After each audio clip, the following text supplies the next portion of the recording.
에서 살아온 지 430년째 되던 날에 그들이 나왔다, 이렇게 성경은 말해주고 있어요. 애굽에 내려가던 때를 보통은 요셉으로부터 계산을 하는 것이 맞지 않나 생각이 들어요. 요셉이 17살의 나이에 팔려갔잖아요, 형들에게. 그래서 애굽에 내려가던 그때로부터 시간을 따져보면 430년 정도가 지났을 때 이제 애굽을 나오는 겁니다. 모세 시대의 이야기죠. 그런데 요셉이라는 분이 110살을 살았거든요.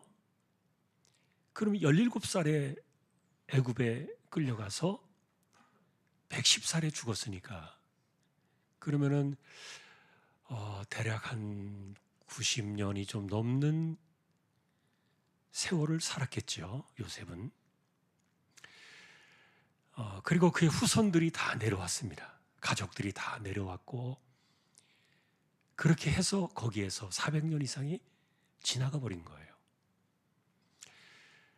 그런데 우리가 출애굽기를 보면서 처음에 성경을 열 때에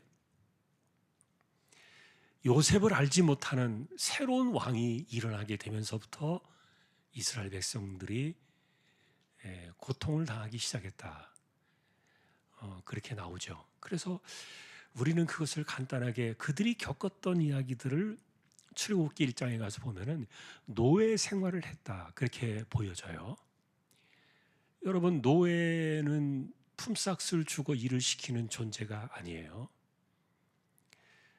그리고 뭐 직장 생활이 아니기 때문에 아침에 출근해서 저녁에 퇴근을 하는 것도 자기 마음대로 하는 사람들이 아니에요. 그리고 내가 하고 싶은 만큼만 일을 하면 되는 사람들도 아니에요. 노예는 정해진 대로, 시키는 대로, 대가도 없이 그렇게 살아야 되는 사람들을 노예라고 말하는데, 그런데 이런 노예의 삶이 제가 생각해 볼 때 적어도 100년 이상을 지났어요. 굉장히 긴 세월이에요. 100년 이상의 긴 세월을 이들이 노예로 살아왔는데, 그런데 하나님께서 그들을 이제 모세라는 사람을 세우셔가지고 때가 되어서 애굽을 나오게 하셨다는 거죠. 그런데 우리가 이제 이 이야기를 살펴볼 때 마지막 10번째 재앙 사건, 여러분 알고 계시죠? 그것은 첫 번째 아들들이 죽는 사건이었어요. 그리고 짐승들도 첫 번째 난 짐승들은 다 죽었고요. 그러나 이스라엘 백성들은 하나님의 말씀을 따라서 어린 양이나 염소를 잡아서 그 피를 문설주에 발랐고, 그래서 그날 밤에 애굽에 재앙을 내리던 그 장자들을 죽이는 그날의 사건 속에 천사들이 피를 발라진 집은 넘어가고, 그래서 사실은 이스라엘 백성들이 그날 밤에 잠을 자지 못했어요. 왜냐하면은 그들은 다 말씀을 따라서 짐승의 피를 문에 발랐기 때문에. 그런데 해가 지고 조금 어두워지기 시작하면서 여기저기서 통곡 소리가 들려오기 시작하는 겁니다. 그것은 이제 애굽이라는 나라가 워낙 크니까 그 큰 나라에 멀리서부터 들려오는 소리는 안 들렸겠지만, 그러나 그들이 살고 있었던 고센 땅 주변에 있는 애굽 사람들의 통곡의 소리가 들려오기 시작하는 거예요. 그런데 우리가 성경을 보면 정말 희한한 것은 이렇게 그날 밤에 사람이 죽었으니까요, 잠을 자다가 지금 아들들이 죽은 거예요. 짐승들이 죽은 거예요. 원인도 모른 채 숨이 끊어진 거예요. 숨이 그냥 끝나버린 건데, 이게 한두 집이 아니라 모든 집에서 이런 일들이 순차적으로 일어나니까 그 통곡의 소리가 막 온 땅을 그냥 바람처럼 이렇게 쓸고 지나가는데, 그런데 기가 막힌 것은 이스라엘 백성들이 살던 그 고센 땅에는 개들도 혀를 움직이지 않았다. 그런 말이 나와요. 여러분 보셨을 거예요. 여러분, 개는요, 속성이 뭐예요? 깜깜한 밤에 어디서 이상한 소리가 들리면은 짖는 것이 개의 속성이에요. 자, 그런데 이스라엘 백성들만 개를 길렀을까? 그것은 아니라고 생각해요. 애굽 사람들의 집에도 개가 있었을 거예요. 그러면은 아들이 죽었어요, 지금. 그래서 갑자기 그냥 이렇게 죽은 아들을 붙잡고 통곡을 하니까 그곳에 있는 개들이 가만히 있겠어요? 난리가 났겠죠. 사람의 울음소리, 개 짖는 소리, 이것이 난리가 났는데, 그런데 이스라엘 백성들이 사는 그 땅은 아무 소리도 들리지 않는 거예요. 그래서 우리는 그날 밤에 왜 그렇게 하셨을까? 하나님이 듣게 하신 거죠. 애굽의 고통 소리를 듣게 하신 거예요. 그리고 그 죽음의 구덩이 속에서 하나님께서 그 백성들을 건지시는 그 사건을 이스라엘로 하여금 그날 밤에 똑똑히 듣게 하셨던 거예요. 이것이 우리가 생각하는 유월절 그날 밤의 사건인데, 그런데 이런 일들이 일어나고 나서 사실은 하루를 그 밤을 넘기지 않았어요. 유월절 그날은요, 이스라엘 달력으로 아비벌이라고 말하는, 이스라엘 달력으로는 1월달 14일 날 저녁 밤이었어요. 1월 14일 날 해지던 그날 그 시간부터 순차적으로 사람이 죽기 시작하면서 이 애굽이 이렇게 울음바다로 바뀌게 되어지고, 그리고 이스라엘 땅은 아주 조용한 가운데, 정말 쥐죽은 듯이 조용한 가운데 그 소리를 들으면서 두려워 떨고 있었는데, 근데 하나님께서 모세를 통하여 떠날 명령을 지시하시면서 놀라운 이야기를 하나 하신 거예요. 애굽 사람들에게 가서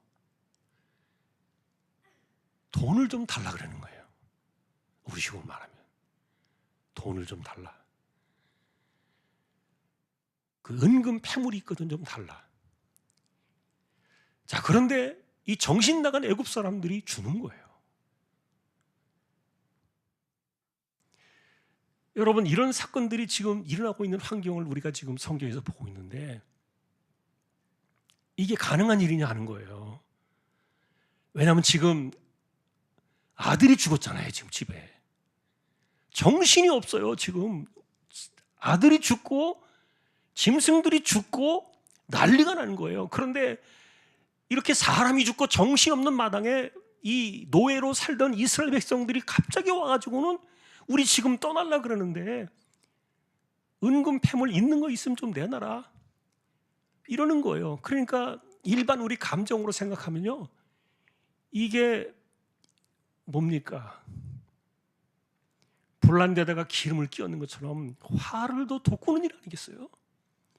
지금 아들이 죽어가지고 너무너무 슬퍼하고 힘들어하는데 지금 돈 달라 그러니까. 그래서 일반적으로 생각하면은 우리가 상식적으로 일어날 수 없는 일이 그날에 벌어진 거예요. 그런데 이 사람들이, 애굽 사람들이 지금 정신 나간 사람처럼, 넋이 나간 사람처럼 이스라엘 백성들이 와서 달라고 하는 대로 주는 거예요. 이것을 가리켜 성경은 그들이 은혜를 입게 하셨다 그랬어요. 저는 그래서 이 사건을 보면서, 사실 여러분, 돈이라는 것이 얼마나 중요한가 하는 거 우리가 알 수 있고요. 내가 돈을 벌지 않는 사람들이라 할지라도 어쨌든 누군가에게 돈이 들어와야 돼요. 돈이 있어야 내가 필요한 것을 쓰고 살잖아요. 실제로 예수님께서도 사람들이 돈을 얼마나 중요하게 여기는가를 하나님과 비교를 하셨거든요. 그러니까 사람들의 마음속에는 돈만큼의 그 위상이, 그러니까 돈이 하나님만큼의 위상이 높은 거예요. 너무너무 중요하죠, 돈이. 그래서 하나님을 섬기든지 돈을 섬기든지 둘 중에 하나 해라. 둘 다 섬길 수는 없으니까, 그러나 우리는 하나님을 섬겨야 되지 않느냐. 왜냐하면 주시는 분이 하나님이시니까. 그런 말씀을 하셨는데 여기서 저는요 은혜를 입게 하셨다는 이 말의 표현을 이렇게 이 상황 속에서 이해가 돼요. 뭐냐면은 그 돈의 주인이 하나님이신 거예요. 이 이스라엘 백성, 애굽 사람들이 돈을 갖고 있지만 그 돈이 내 돈인 거예요. 하나님께서. 그런 의식이 아니었으면 이날 밤에 이렇게 돈을 내줄 수가 없는 거예요. 그래서 어떤 사람들은 이것을 해석하기를 좋게 말하면 그들이 수많은 세월 동안에 품삯을 제대로 받지 못하고 노예로 억울하게 살아온 그 삶에 대한 보상이다. 이렇게 이제 일반적으로 해석을 하기도 해요. 그런데 이게 대상이 없는 거예요. 주변에 있는 애굽 사람들이 자기가 일을 시켰나? 이스라엘 사람들을 정부가 시킨 것이지 자기가 노예로 삼았나? 아니거든요. 정부 권력이 이스라엘 백성들을 노예로 부려먹은 것이지 개인이 한 것은 아니에요. 그런데 그래서 이 사람들이 사실 이스라엘 백성들에게 무슨 뭐 보상이나 대가로 은금, 패물 이런 그 돈을 내놓아야 될 이유는 없는 거예요. 근데 그날 밤에 어쨌든 눈이 뒤집어졌어요. 제정신이 아닌 거예요. 판단이 없어져 버린 거예요. 아들이 죽고 지금 난리가 난 집에 와서 돈을 달라 그러는데 우리가 지금 갈라 그러니까 빨리 돈 내놔라. 그러는데 이들이 아무 생각 없이 돈을 내놓는 걸 보니까 결국 하나님께 은혜를 입게 하셨다는 그 말은 하나님께서 어쨌든 애굽 사람들의 마음속에 뭔가 생각을 넣어주신 것이고요. 그들의 마음속에 뭔가 역사하신 거예요. 그래서 은혜를 입게 하셨다는 건데 이것은 하나님께서 그들에게 뭔가 영향을 끼치셨다는 얘기 아닙니까? 근데 결과적으로 우리가 생각해 볼 때 이것은요. 그 돈 내 거야 라는 그런 그 하나님의 그 방식이 지금 이들의 손을 통해서 이스라엘 백성들에게 들어가고 있었던 거예요. 저는 그래서 이 내용을 보면서 우리가 사실은 세상에서 꼭 쥐고 있어야 될 것 중에 하나가 돈이다. 많은 사람들이 그렇게 생각해요. 권력도 중요하고, 뭐 돈도 중요하고, 뭐 명예도 중요하고, 뭐 자존심도 중요하고, 뭐 고집도 중요하고, 신념도 중요하고, 뭐 여러 가지 중요한 것들은 많이 따지지만 그러나 사실은 돈이 굉장히 중요한데 우리는 이 모든 것의 주인이 하나님이시라는 그 사실을 우리가 생각하면서 이렇게 가장 소중하게 여기는 돈까지도 하나님께서 막 그냥 내어주실 수 있게 만드셨던 이 사건들이 놀라운 거예요.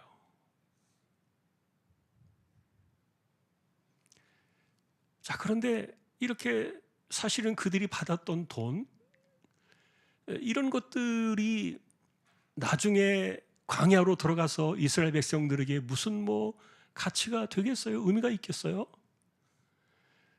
그런데 아마도 어쨌든 그들은 광야로 나가서 견딜 수 있을 만한 것들을 준비하기 위해서 그런 것들을 요구했다는 것이 아닌가 생각이 돼요. 짐승들도 가져가고 식량도 가져가고 그래서 딱 2달 보름 동안을 그들이 먹고 살았어요. 광야에서 2달 보름 만에 가지고 간 식량이 다 떨어지지 않았습니까? 아마도 이스라엘 백성들 속에서는 그런 계산들을 하면서 돈을 요구했을 거예요. 그런데 이 사람들도 이스라엘 백성들도 이게 정신이 없는 거예요.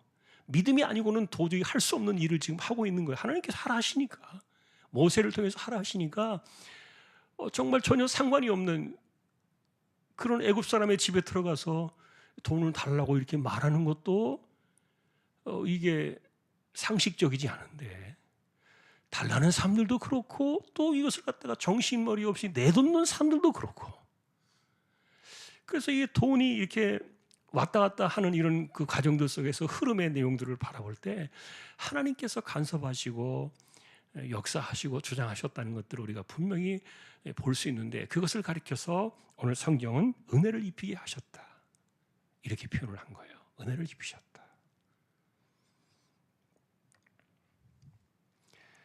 자, 우리가 결과적으로 이제 이 내용을 보면서 이렇게 단순하게 생각해 볼 수 있겠지요. 정말 주인이 하나님이신가? 이 문제는 아주 간단한 문제인데도 우리가 우리의 삶에서 한번 깊이 생각해 봐야 될 주제예요. 하나님이 정말 주인이신가? 그러니 내가 필요할 때 내가 그리고 꼭 소중한 것이 있어야 될 때 그럴 때 모든 것의 주인이 하나님이시라는 사실을 믿는다면 이 사람은 어디를 찾아가야 될까요? 누구를 찾아가야 되겠냐고요. 우리는 그런 것들을 기도다 이렇게 이야기하죠. 그 기도라는 말은 내가 하나님께 구하는 거예요. 그래서 하나님께서 주실 것이라고 믿는 그 믿음을 가지고 기도를 드릴 때 하나님께서 그것을 얻을 수 있는 길들을 이렇게 보여주신 거예요. 그게 애굽의 집에 가가지고 달라는 겁니다. 필요한 것을 채워주시는 하나님의 손길이 그렇게 나타났던 거예요. 물론 이런 일들이 이제 모세를 통해서 전달되어지고 이스라엘 백성들은 순종해서 그런 일들이 일어났지만 어쨌든 우리가 이런 부분들을 아주 단순하게 생각해 본다면 정말 지금 여러분들이 꼭 필요로 하고 소중하게 생각하는 원하는 그런 것들이 이거를 하나님이 이렇게 소위 말하는 사인해 주셔야 그리고 하나님이 허락해 주셔야 하나님이 말씀해 주셔야 하나님이 길을 열어 주셔야 내가 얻는다. 이런 아주 단순하고도 간단한 생각들을 우리가 가질 수 있다면 이런 역사가 지금도 일어나는 거예요. 돈의 주인은 하나님이시라니까요. 애굽 사람들이 만일에 하나님의 이 은혜를 입히게 하셨다는 이 주권적인 역사가 일어나지 않았다면요, 이게요 그날 밤에 이스라엘 백성들이 애굽 사람의 집에 들어갔다가 돌마다 죽을 수도 있는 일이에요. 자, 그러니 우리가 단순하게 이렇게 생각을 하면서 누가 주인이신가에 대한 아주 간단한 질문을 던지는 거예요. 어디서 우리가 이 답을 찾을 수 있겠습니까? 그리고 이것을 어디서 얻을 수 있겠습니까? 하나님이 사인하셔야 된다니까요. 하나님이 허락해 주셔야 된다니까요. 하나님께서 그렇게 하시면 이렇게 말도 되지 않는 곳에서 나오는 거예요. 이건 인간의 상식과 생각으로 도저히 안 되는 것이에요. 이렇게 돈이 흘러가는 길이 아니었던 거예요. 근데 거기서 나옵니다. 자, 우리가 간단하게 그래서 이 하나의 사건을 놓고 보면서 오늘 우리가 이 내용을 가지고서 기도를 드렸으면 좋겠고요. 평생 우리가 살아가면서 내가 필요한 것은 하나님께로부터 얻는 것이지.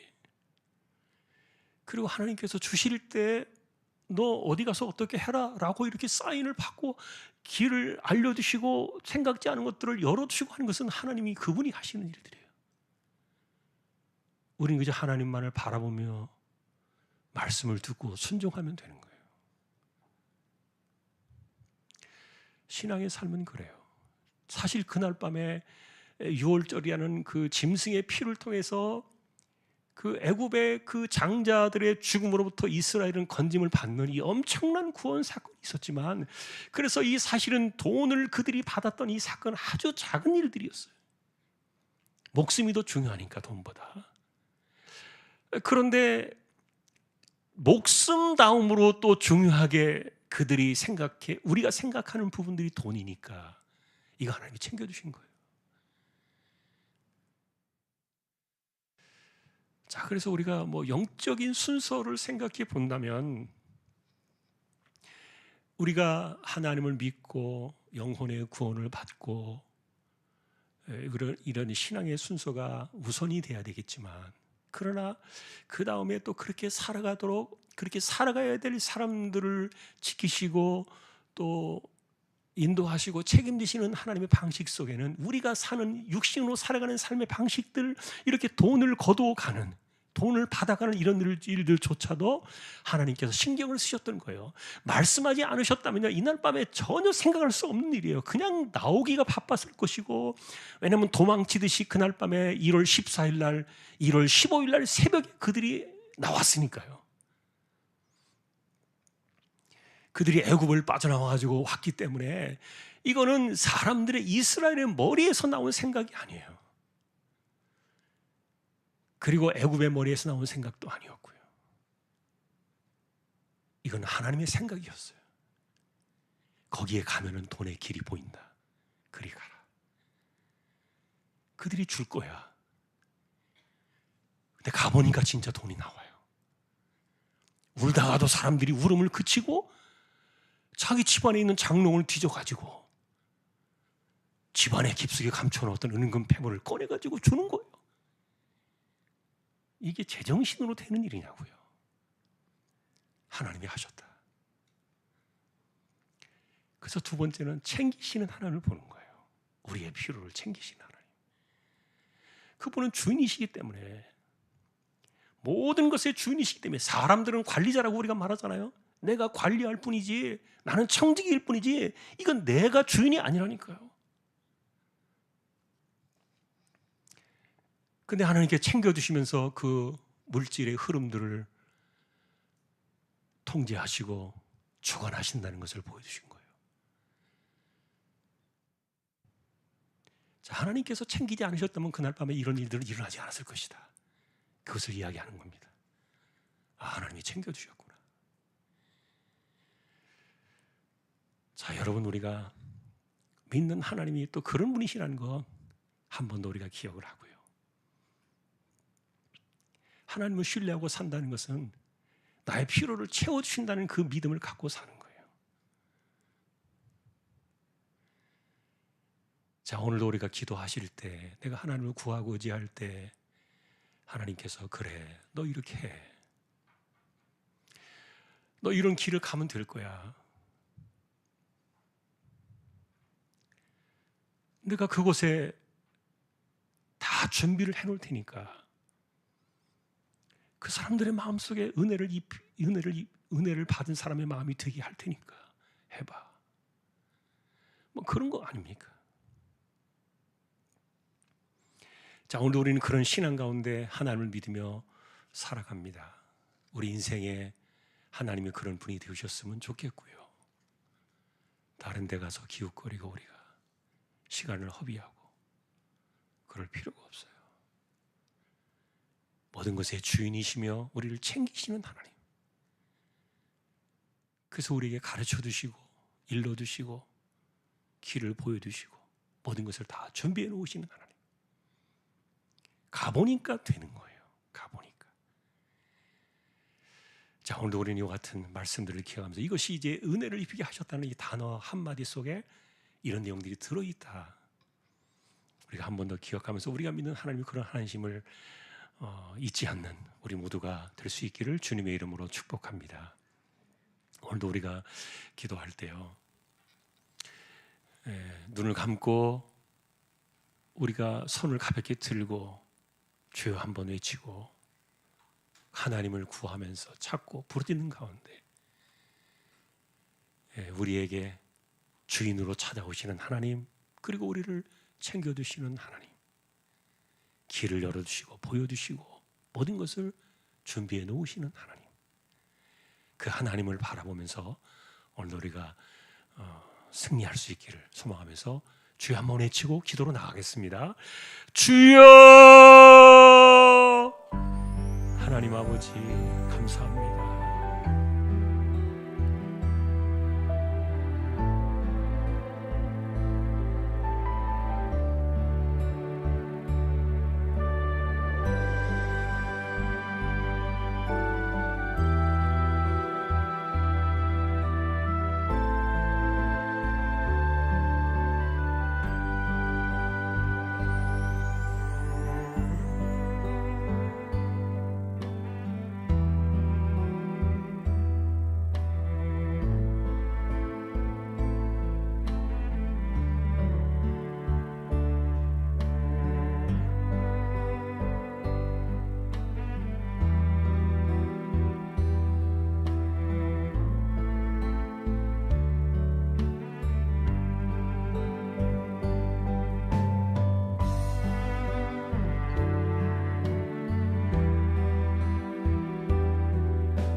하나님, 우리가 어디에서 무엇을 얻을 수 있겠습니까?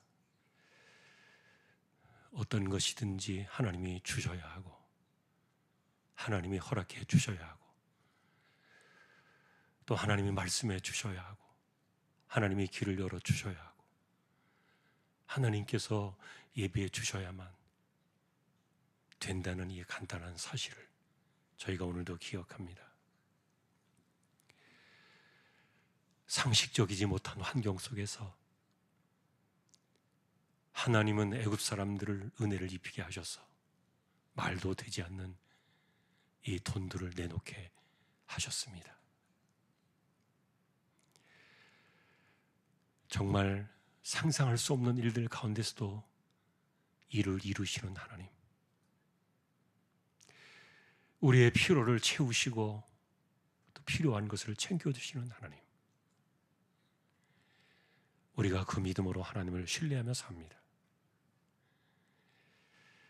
하나님이 말씀하신다면 길이 아닌 곳에서도 길이 열려지고, 도저히 나올 수 없는 곳에서 돈이 나오고, 도저히 허용될 수 없는 곳에서 이런 일들이 일어나는,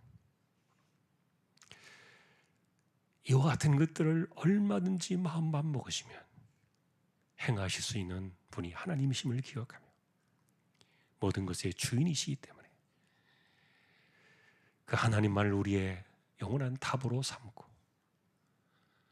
하나님에게서 얻는 그것이 온전한 것임을 한 번 더 기억하며 하나님의 은혜 안에 신뢰하며 순종하며, 그리고 하나님이 주시는 것으로 인생을 채워나가는 우리 모두가 되기를 존귀하신 우리 주님의 이름으로 간절히 기도하오며, 우리에게 영원한 생명을 거둬두신 우리 주님 예수 그리스도의 은혜와 하나님 아버지의 사랑과 성령님의 감화, 감동, 위로, 인도, 교통, 충만하심이, 하나님이 말씀하시니 안 될 것도 없고 모든 것이 다 되어지는 거룩한 역사를 바라보며 그 신앙으로 우리 세대를 살아가기를 소망하는 우리 모든 심령들, 주왕의 가족들 위해 이제로부터 영원히까지 함께 있을지어다. 아멘.